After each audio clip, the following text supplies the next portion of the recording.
Good morning विद्यार्थियों। आपका इस शिक्षण प्रशिक्षण महाविद्यालय के YouTube चैनल पर आप सभी का हार्दिक अभिनंदन, स्वागत। जैसे हमने विविध कक्षाओं में जो आपका पेपर नंबर 10 है समावेशी शिक्षा वाला, उसमें एक टॉपिक आता है सर्व शिक्षा अभियान कि सर्व शिक्षा अभियान की आवश्यकता क्यों पड़ी, इसके क्या क्या उद्देश्य हैं, कौन कौन से कार्यक्रम इसके द्वारा संचालित किए गए, उनके बारे में आज हम अध्ययन करेंगे।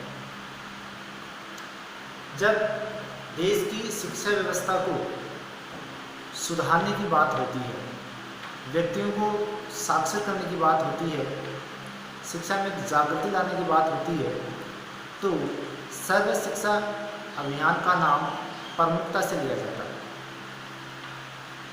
जब 1998 में अटल बिहारी वाजपेयी की सरकार थी और अटल बिहारी वाजपेयी ने समस्त राज्यों के जो शिक्षा मंत्री हैं, उन शिक्षा मंत्रियों की एक बैठक करवाई और एक सम्मेलन करवाया, और उस सम्मेलन के द्वारा जो प्रारंभिक शिक्षा है उसमें आने वाली समस्याएं और उनका समाधान हम किस प्रकार से कर सकते हैं, उनके बारे में चर्चाएं हुई। जब बैठक का समापन हो गया, उसके बाद में समितियां बनी और 2000 में सन 2000 में सर्व शिक्षा अभियान को संसद के द्वारा मंजूरी दे दी गई। उसके बाद में मंजूरी के बाद में 2001 और 2 में समस्त भारत में सर्व शिक्षा अभियान को लागू कर दिया गया। अब हम उसके बारे में डिटेल से देखते हैं कि सर्व शिक्षा अभियान भारत में इसका प्रारंभ या हम बात करें इसकी जो शुरुआत हुई वह 2000 और 2001 और 2001 के मध्य सर्व शिक्षा अभियान की शुरुआत हुई। बात करें राज्य की कि राज्य में इसकी शुरुआत कब हुई, तो राज्य में शुरुआत हुई 2001 से 2002 के मध्य। तो हमें ये ध्यान रखना है कि राज्य में शुरुआत हुई 2001 और 2002 के मध्य। सामान्य सी बात है कि जो शिक्षा है वह समवर्ती सूची का विषय है। किसका विषय है? समवर्ती सूची का विषय है। अब बात हम करें कि वित्त पोषण, जो पैसा आएगा इस सर्व शिक्षा अभियान के लिए, वह पैसा किस प्रकार से विभाजित होगा या वह पैसा कौन कौन सी संस्थाएं किस प्रकार से विभाजित करते हुए देंगी।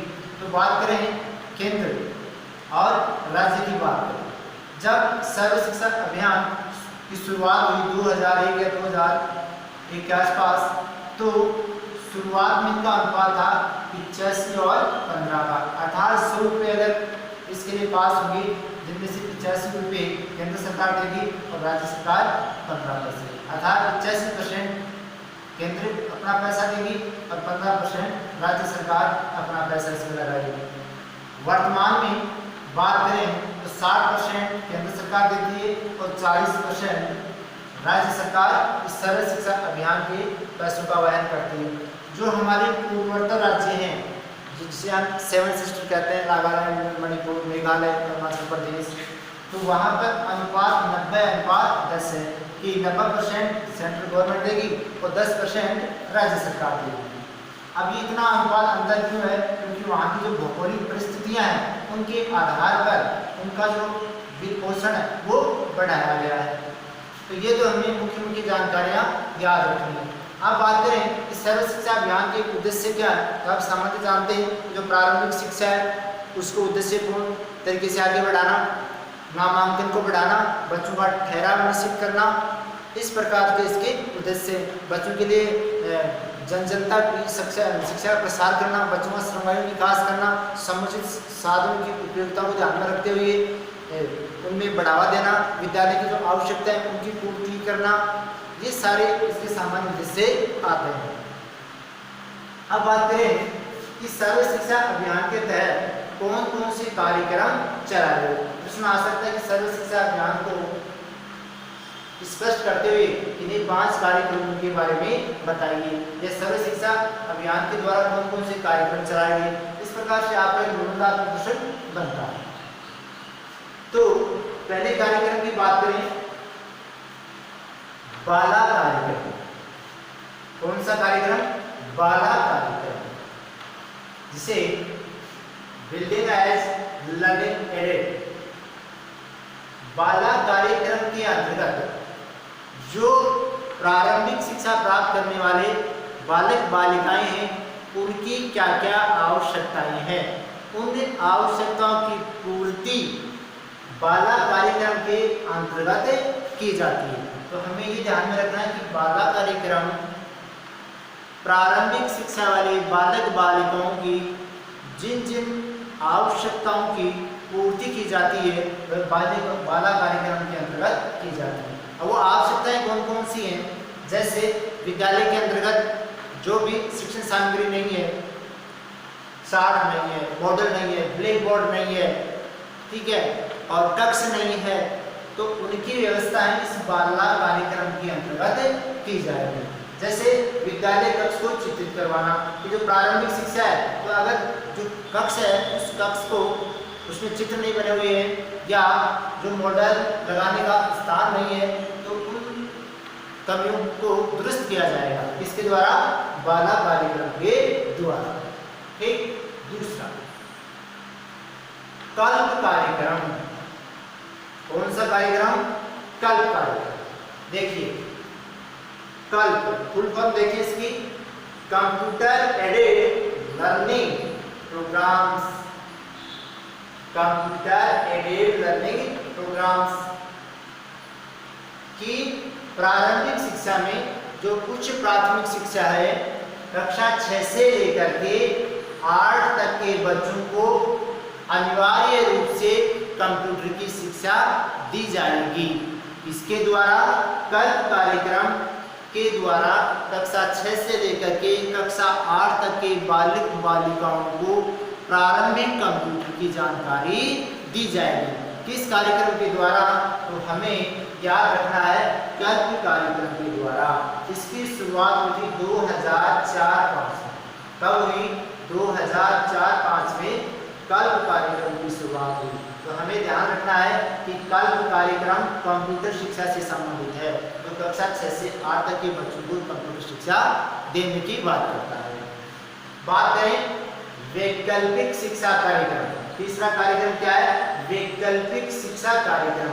वैकल्पिक शिक्षा कार्यक्रम का मतलब ये है कि जो बालक बालिकाएं किसी कारणवश, किसी परिस्थितिवश विद्यालय नहीं आ सकते, समय पर नहीं आ सकते या उनको समय नहीं मिल पाता है, तो उन बालकों को इकट्ठा कर करके उनको एक स्थान निश्चित कर लिया जाता है, या तो वहीं पर उनको पढ़ाया जाता है या उनके लिए एक पैरा टीचर्स की व्यवस्था की जाती है जो उनको उनके घर पर जाकर के शिक्षा देगा। कब देगा? बालक कहेगा कि मैं सुबह 6 बजे से लेकर 7 बजे तक फ्री रहता हूँ, या शाम को 6 से 7 रहता हूँ, या दोपहर को फ्री रहता हूँ। मतलब उसका कार्यक्रम बालक की परिस्थितियाँ और बालक के समय के अनुसार टीचर पढ़ाने के लिए जाएगा। अगर इस प्रकार का कोई कार्यक्रम है, इस प्रकार की कोई योजना है तो उसे कहेंगे वैकल्पिक शिक्षा कार्यक्रम। जो पढ़ने वाला है उसको विकल्प दिया जाता है, बताओ आप कब पढ़ना चाहेंगे, उसी के अनुसार उसको पढ़ाया जाएगा। अगला है लिंग्वा लेब कार्यक्रम। चौथा कार्यक्रम कौन सा है? लिंग्वा लेब कार्यक्रम। लिंग्वा लेब का मतलब लैंग्वेज से संबंधित लेब, या कहें भाषा प्रयोगशाला कार्यक्रम। भाषा प्रयोगशाला कार्यक्रम। भाषा प्रयोगशाला कार्यक्रम क्योंकि हम जानते हैं भारत के अंतर्गत भाषाओं की विभिन्नताएं वर्तमान में है। तो उसका शुद्ध उच्चारण क्या होगा? क्योंकि जब बालक उच्चारण करता है तो अपनी क्षेत्रीय भाषा का, मातृभाषा का, प्रादेशिक भाषा का प्रभाव रहता है और वह उसका शुद्ध उच्चारण नहीं कर सकता। तो हर जगह, हर विद्यालय में लिंगुआ ले बनाए जाएंगे, जिससे प्रारंभिक शिक्षा है और उसके अंदर उच्चारण संबंधी समस्या उनका क्या हो पाएगा? समाधान हो पाएगा और वह शुद्ध उच्चारण कर सकेंगे। तो इस प्रकार के कार्यक्रम चलाए गए जिन्हें कहा जाता है लिंगुआ ले कार्यक्रम या भाषा प्रयोगशाला कार्यक्रम। दूसरा आगे बात करते हैं 5 नंबर पर लहर कार्यक्रम। इसकी बात करते हैं लहर कार्यक्रम। तो हमें एक बात ये याद रखनी कि लहर कार्यक्रम किससे संबंधित है? तो हमें दिमाग में आना चाहिए कि सर्व शिक्षा अभियान से संबंधित लहर कार्यक्रम है। ये लहर कार्यक्रम कक्षा 1 व 2 के लिए विशेष कार्यक्रम है। अब ये विशेष इसलिए है कि कक्षा 1 व 2 के जो कक्ष हैं उन कक्षों को रंगीन बनाया जाएगा। रंगीन का मतलब ये कि उसको प्रिंट कर दिया जाएगा। जितने भी शिक्षण सामग्री है, जैसे वर्णमाला है, इंग्लिश में है, हिंदी में है, ठीक है, चित्र है, तो उनको प्रिंट कर दिया जाएगा। कहाँ पर? कक्षा 1 व 2 के जो कक्ष हैं उन कक्षों को प्रिंट कर दिया जाएगा, उनको रंगीन बना दिया जाएगा। जो भी सारी शिक्षण सामग्री होंगी उनके आधार पर, जैसे ऐसे अनार होता है, अनार का चित्र बना दिया जाएगा, अनार का कलर कैसा होता है, मैंगो का चित्र बना दिया, मैंगो का कलर कैसा होता है ना। इसी प्रकार से अगर पीकॉक है, ठीक है, पीकॉक का चित्र बना दिया। इस प्रकार से पूरे कक्ष को चित्रित कर दिया जाता है और उस कक्ष को चित्रित किया जाता है तो उस कार्यक्रम का नाम पूछ लिया जाए तो उस कार्यक्रम का नाम क्या है? लहर कार्यक्रम। तो ये हमें ध्यान रखना है कि लहर कार्यक्रम कौन सी कक्षा के लिए बनाया गया? तो कक्षा 1 व 2 के लिए लहर कार्यक्रम बनाया गया। फिर नंबर 6 माइग्रेटरी छात्रावास। क्या नाम है? माइग्रेटरी छात्रावास। इसकी शुरुआत हुई 2015-16 में। इसके अंतर्गत क्या किया गया कि जो घुमक्कड़ जाती है रोजगार के लिए 2 महीने कहाँ पर, 3 महीने कहाँ पर, इस प्रकार से उनका जीवन यापन करने का तरीका है वह इस प्रकार का है कि वह एक स्थान पर नहीं रह सकते।